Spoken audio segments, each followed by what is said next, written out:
Shalom Bapak Ibu Saudaraku, kita bersyukur Tuhan pertemukan kita di ibadah Pelkat malam hari ini. Itu adalah anugerah terbesar dari Tuhan buat saudara dan saya, karena bersekutu dengan Tuhan tentu itu adalah sesuatu yang paling indah dalam hidup kita. Karena kita pahami betapa pentingnya Tuhan dalam hidup ini. Saudaraku, bacaan Alkitab kita dari kitab 1 Petrus pasal yang kelima ayat 6 sampai 11 juga hendak berbicara tentang betapa pentingnya Tuhan dalam kehidupan saudara dan saya. Itulah kemudian di tema khotbah kita yang disampaikan secara sinodal tertulis dalam Sabda Bina Umat, yaitu percayakanlah pada Tuhan. Percayakanlah pada Tuhan tentu memiliki alasan yang sangat kuat. Kenapa? Karena sekali lagi saya mau sampaikan kepada Bapak Ibu Saudaraku, Tuhanlah yang menentukan hidup kita.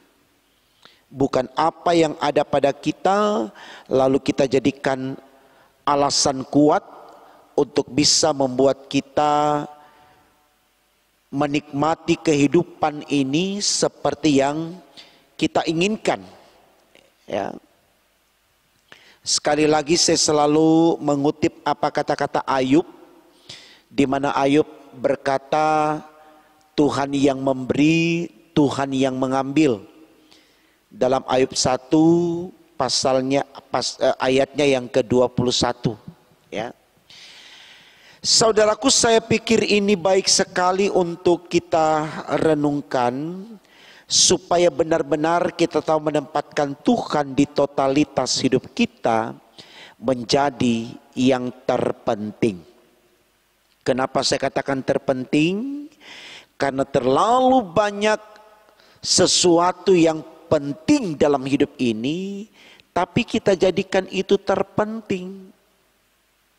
Jadi kita harus bisa bedakan, saudaraku, mana yang penting dan mana yang terpenting. Jangan yang penting kita jadikan terpenting, lalu yang terpenting kita jadikan penting. Artinya nomor 2. Saya katakan selalu dalam khotbah, Tuhan kita itu Tuhan yang pecemburu, yang tidak mau didoakan. Apa saja yang penting untuk kita tempatkan di bawah yang terpenting. Pintar, kaya, punya rumah, punya mobil, punya uang, terkenal, ya, sehat. Itu semua penting. Artinya kita juga harus dapatkan itu. Tetapi untuk mendapatkan itu jangan kita lupakan yang terpenting, yaitu Tuhan. Gitu loh Bapak Ibu. Karena apa yang kita kejar, yang penting-penting itu tadi, ketika kita kehilangan yang terpenting, maka semua yang penting yang kita miliki tidak berdampak apa-apa pada kita. Karena pada akhirnya kita kehilangan yang penting-penting itu tadi. Tidak ada satu manusia yang bisa bertahan memiliki sesuatu, apapun itu.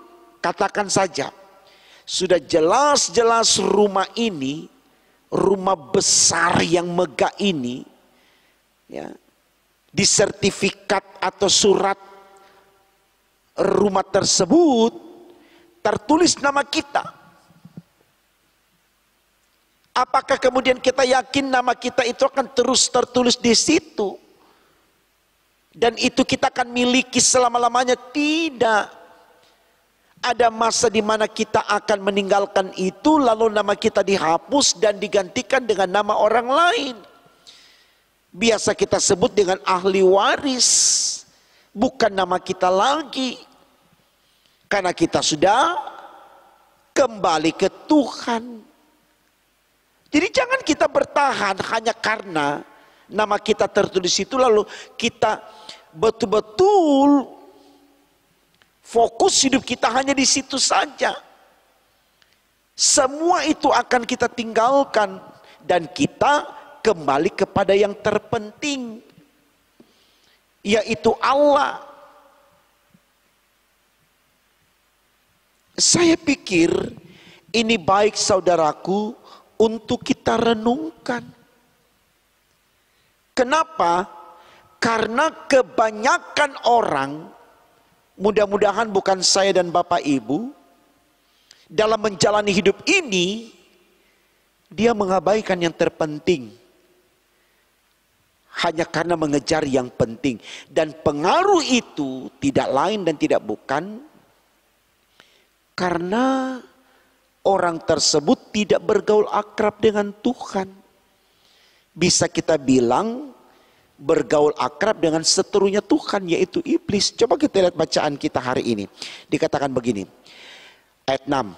Karena itu rendahkanlah dirimu di bawah tangan Tuhan yang kuat. Ya, garis bawahi di bawah tangan Tuhan yang kuat, supaya kamu ditinggikannya pada waktunya. Serahkanlah segala kuatirmu kepadanya. Garis bawahi kata kuatirmu kepadanya, artinya kepada Allah. Sebab ia yang memelihara kamu, jadi bukan yang lain. Sadarlah dan berjaga-jagalah lawanmu si iblis. Saya katakan tadi, seterunya Tuhan adalah iblis. Dia yang menggoda kita, padahal sebenarnya saudaraku, kita mempunyai kekuatan yang lebih besar daripada iblis. Tapi pertanyaannya sekarang, kenapa kita tunduk kepada iblis? Karena kita tidak mau bergaul akrab dengan Tuhan. Akhirnya Tuhan juga mengambil rohnya dari kita, Roh Kudusnya dari kita. 1 Samuel pasal 16 ayat 14 dikatakan, tetapi roh Tuhan telah mundur daripada Saul dan sekarang ia diganggu oleh roh jahat yang daripada Tuhan. Jelas sekali, Roh Kudus Tuhan ambil dari Saul dan Tuhan gantikan roh jahat kepadanya. Ini kalau orang tidak bergaul akrab dengan Tuhan, akhirnya Saul jadi jahat. Dia kejar terus dengan Daud karena cemburu, iri, dengki. Tapi dia tidak mendapatkan apa-apa di balik kejahatannya. Karena Daud mendapatkan belas kasihan Tuhan. Berjalan keliling sama seperti singa yang mengaum-ngaum dan mencari orang yang dapat ditelannya. Itu iblis. Ketika iblis melihat kita sudah kehilangan kekuatan Tuhan, artinya kita tidak percaya kepada Tuhan, dia masuk dan menguasai hidup kita. Seperti ada cerita begini, Bapak Ibu Saudaraku, saya udah pernah juga sampaikan ini, tapi mungkin baik juga untuk kita kembali renungkan itu. Satu ketika dalam sebuah masa ibadah, ya, katakan seperti saat ini, lalu kemudian lewatlah iblis di depan gereja itu dan melihat ada banyak umat yang bernyanyi, berdoa, mendengarkan firman.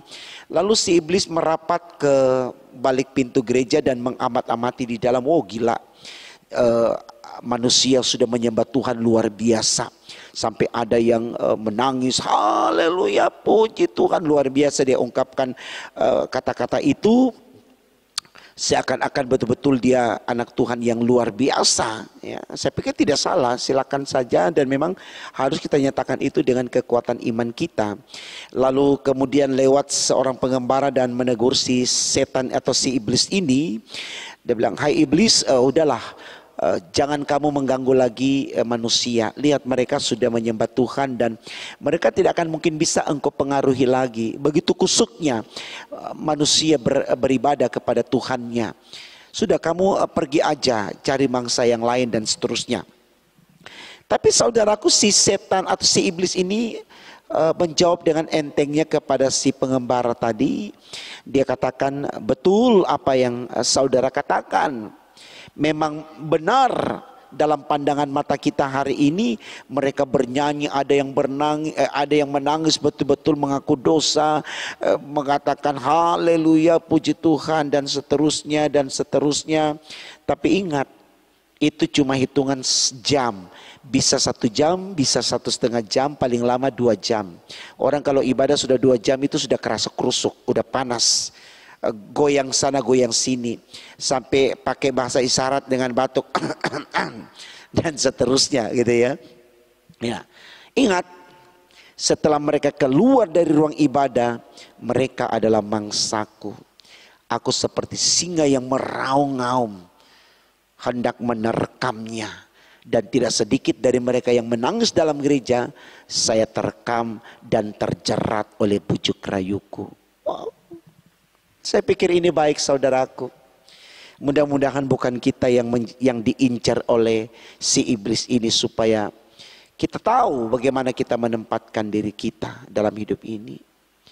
Kan itu saudaraku, sekali lagi, percayakan hidup kita pada Tuhan. Tidak ada yang kalahkan Tuhan. Tidak ada yang bisa lawan Tuhan. Dia besar, kuat, dahsyat. Dia luar biasa. Dia menentukan hidup kita. Jangan remehkan Tuhan. Tuhan sudah bilang, jika engkau di pihakku, siapa lawanmu? Tidak ada. Andalkan Tuhan saudaraku. Jangan sombong dengan apa yang ada pada kita. Karena itu bukan milik kita. Ayub katakan sekali lagi, dalam pasal 1 ayat 21, maaf, aku datang dengan telanjang, aku kembali juga dengan telanjang. Mari kita menyadari akan hal itu, supaya kita betul-betul mengandalkan Tuhan dalam hidup kita. Tuhan memberkati firman-Nya. Amin.